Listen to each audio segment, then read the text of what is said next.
ngambo ya Congo. Yebisanga, nani akomema ngambo ya Congo? Yo topenga. Mouta to mwana mboka, mwana Congo, mwana ebale monene ekoganga lokola nzambe. Yoka mongongo ya ebale, ebale etuni motuna, nani akomema ngambo ya Congo. Alors moi c'est Dawn Sosé Medora, je suis slameuse, poétesse et photographe.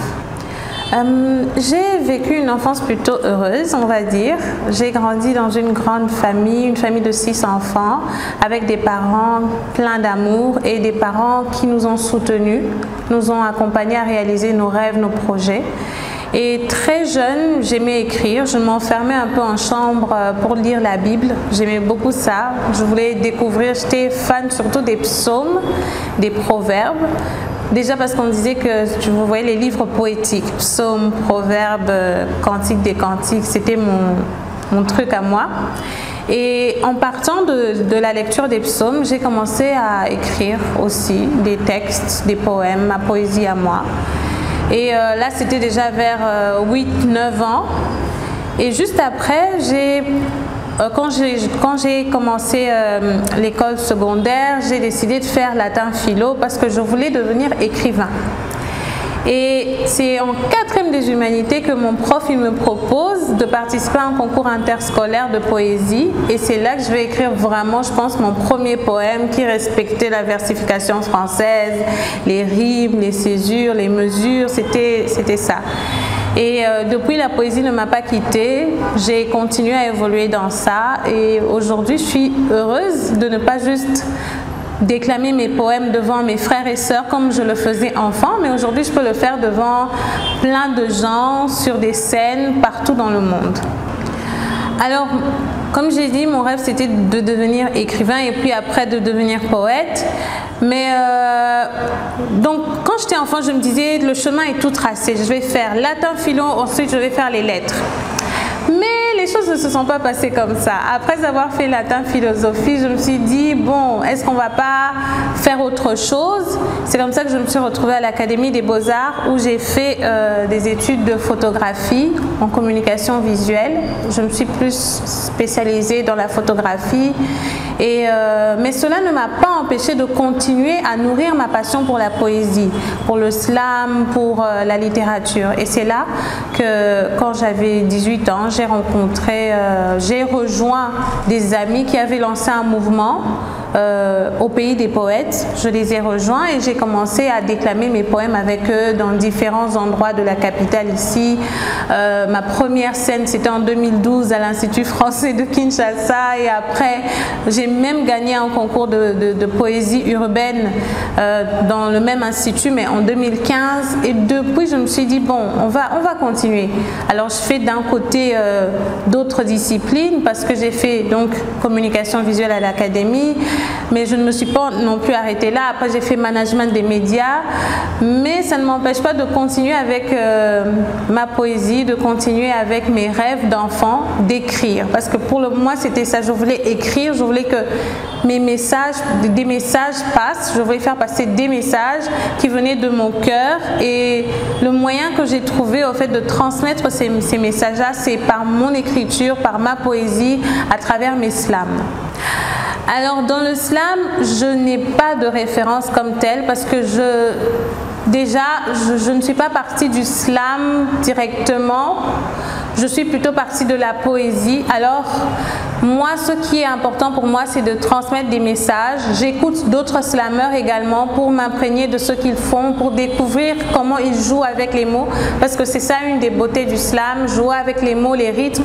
Donc j'écoute l'idole, une slameuse du Cameroun, j'écoute Mariuska Mukenge ici au Congo-Brazzaville, j'écoute Mwasi Moindo qui est également congolaise de Brazzaville, j'écoute de Paul Baloukou qui est congolais ici à Goma, j'écoute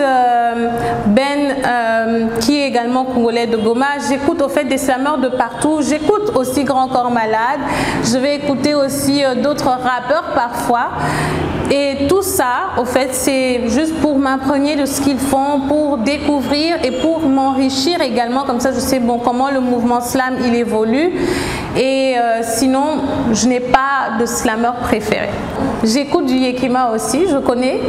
Ce qui est intéressant ici à Kinshasa, c'est que tous les slammers, ou en tout cas en RDC, nous connaissons. Alors, je connais Yekima, j'écoute aussi ce qu'il fait. J'aime son afro-slam, c'est une particularité, une richesse qu'il a. J'écoute également du Peter Komondoa avec des textes très engagés, très provocateurs aussi. Et j'écoute les analyses politiques de Microméga, un des slammeurs qui m'a marqué et qui est aussi un de mes amis proches avec qui on est tout le temps en contact. Alors, le slam, en fait, ce qui est intéressant avec ce mouvement, c'est qu'on se connaît presque tous et on essaie de collaborer ensemble. On a eu à faire des scènes dans le passé ensemble, mais quand il y a l'opportunité de se retrouver sur scène, on ne manque jamais cette opportunité-là. Waouh, très bonne question. Ma plus grande source d'inspiration, je dirais, ce sont mes rencontres. Mais aussi mon pays. J'ai beaucoup d'amour pour le Congo. Bon, après, je suis née au Congo, mais je ne pense pas que ce soit que ça. Je crois aussi que c'est le fait de très vite ne pas avoir eu envie de partir. Moi, mon rêve quand j'étais enfant, c'était de découvrir le Congo, de le connaître comme ma poche. Je ne rêvais pas de quitter le pays, aller étudier ailleurs. Non, ce n'était pas dans mes plans. Moi, je me disais, si je connais le Congo, et là, j'ai tout gagné pour moi. Alors, mon inspiration vient de là, de cet amour, cet attachement pour ma patrie. Et après aussi, de toutes mes rencontres, en fait, et de ce que moi-même je vis. Les personnes que je rencontre dans mon parcours, mais aussi les réalités positives, négatives que je vis au jour le jour. Ça m'inspire, ça me pousse à écrire. Parce qu'à travers au fait mon slam, moi je veux partager des messages, je veux au fait pousser les gens parfois à agir, à réfléchir ou même les emmener au fait à se dire mais est-ce qu'on va dans la bonne direction? Et voilà un peu. Waouh, le plus beau souvenir. Alors j'ai réalisé un concert, c'était en 2022 à l'Institut français de Kinshasa où plus de 500 personnes sont venues. Mais ce jour-là, ce qui était encore plus touchant, c'est que j'ai partagé des textes et j'ai invité le public à slammer avec moi. Et c'était un texte sur la paix. Et c'était chaleureux de voir les gens joindre leur voix à ma voix pour dire haut et fort que la paix, au fait, guérit, la paix sauve et que nous avons besoin de paix. Je dirais que le slam, comme tout autre art, a une place importante parce que l'art, vous le savez, c'est beau à voir, c'est agréable à écouter, c'est en fait ce qui nous rapproche un peu plus de nos émotions, de nos sentiments, ce qui laisse au fait la liberté d'explorer même son âme. Et je crois que le slam a ce pouvoir-là, au fait, de rassembler, mais aussi ce pouvoir-là de permettre que toutes les voix soient entendues. Ce que j'aime beaucoup avec la pratique du slam, c'est que dans les scènes ouvertes slam, tout le monde peut prendre la parole. Tout le monde est invité à déclamer un texte, à dire ce qu'il pense librement, sans pouvoir être en fait, empêché, sans qu'on te dise, sans être censuré. Tu peux vraiment dire ce que tu penses. Alors, ça ne doit pas être des insultes, mais tu as le droit, au fait, de donner ton point de vue, de raconter ton histoire et de le dire haut et fort. Et je trouve ça très beau et je trouve que ça peut alors, à ce moment-là, servir pour être un pont entre les personnes, pour être aussi un moyen utilisé pour transmettre des messages forts et puissants. Ngambo ya Congo parce que je cherchais comment résumer au fait tout ce que j'ai rassemblé, pondu dans ce recueil et je pense que Ngambo ya Congo dit tout cela en un mot, en fait, en une phrase, c'est ça, Ngambo ya Congo. Alors, déjà, Ngambo ya Congo en français, c'est pour dire la responsabilité du Congo ou les ennuis du Congo. L'idée m'est venue parce que depuis des années, moi, même le premier texte poétique que j'ai écrit, que j'ai déclamé devant d'autres élèves, quand je disais que j'ai fait ma première prestation à l'école dans un concours interscolaire, ça parlait des cris des enfants soldats. Ça parlait déjà de quoi? Du Congo. Et j'ai écrit des centaines de textes sur le Congo, mais là, quand j'ai voulu donner quelque chose à ma communauté à travers ce recueil, je me suis dit, je vais d'abord parler du Congo. Mon premier ouvrage va rassembler des textes qui me touchent sur la situation sociale, sécuritaire, économique du Congo. Et c'est comme ça que j'ai choisi quelques-uns des textes parmi les centaines qui ont été écrits pour vous raconter un peu le Congo de mes rêves, mais le Congo de mes questionnements aussi, le Congo qui me fait pleurer parfois la nuit, le Congo qui me fait rire le jour aussi. Oui, alors c'est mon premier recueil. Ce qui est particulier, c'est que moi j'aime dire que c'est un recueil de poésie slam. Parce qu'il faut se le dire, la poésie classique est différente de la poésie slamée, de la poésie urbaine. Alors moi j'écris spécialement de la poésie libre, de la poésie urbaine. Les poèmes que j'écris sont des poèmes pour être dits, pour être déclamés, pour être présentés sur une scène. Et en plus de cela, ce recueil, au fait, il est accompagné de photographies originales, des photos prises par moi-même, des photos prises ici en RDC. Donc, pour chaque texte, il y a une image, au fait, qui accompagne, qui raconte un peu en image le texte. Donc peut-être les gens n'ont pas encore remarqué, ceux qui ont le recueil, mais si vous remarquez bien, vous allez voir qu'il y a des images qui accompagnent et parfois peut-être chercher à comprendre aussi pourquoi cette image avec ce texte-là. Donc c'est une particularité.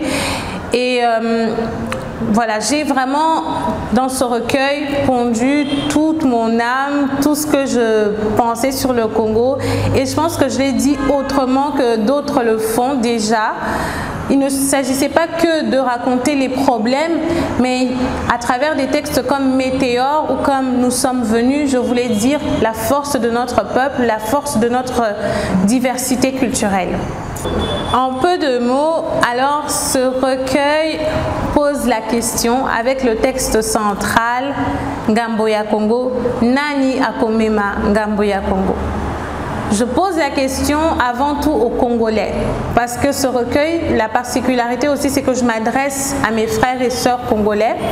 Je demande qui va porter la responsabilité du Congo, qui va porter les ennuis du Congo, qui va porter cette charge lourde au fait.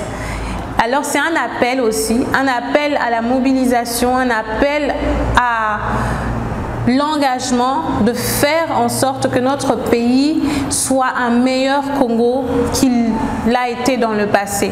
Au lieu de rester sur voilà, dans le passé ça n'a pas marché pour ceci, pour cela, mais posons-nous la question aussi, où va le Congo? De quoi sera fait demain? Et demain, ça se construit aujourd'hui. Alors j'invite les Congolais et Congolaises à s'imprégner de mes textes et à bâtir un Congo meilleur. Si vous souhaitez avoir Ngambo ya Congo, vous nous contactez au numéro suivant qui va s'afficher. Le recueil il est à 20 $. Et vous pouvez également nous écrire sur les réseaux sociaux, sur Facebook, aux éditions Mesdames ou sur la page d'Unsose Medora. Vous nous contactez et nous allons vous le livrer. Nous sommes en train de discuter avec des partenaires pour voir dans quelle mesure nous pouvons avoir un lieu où vous pourrez vous-même vous rendre pour vous procurer le recueil.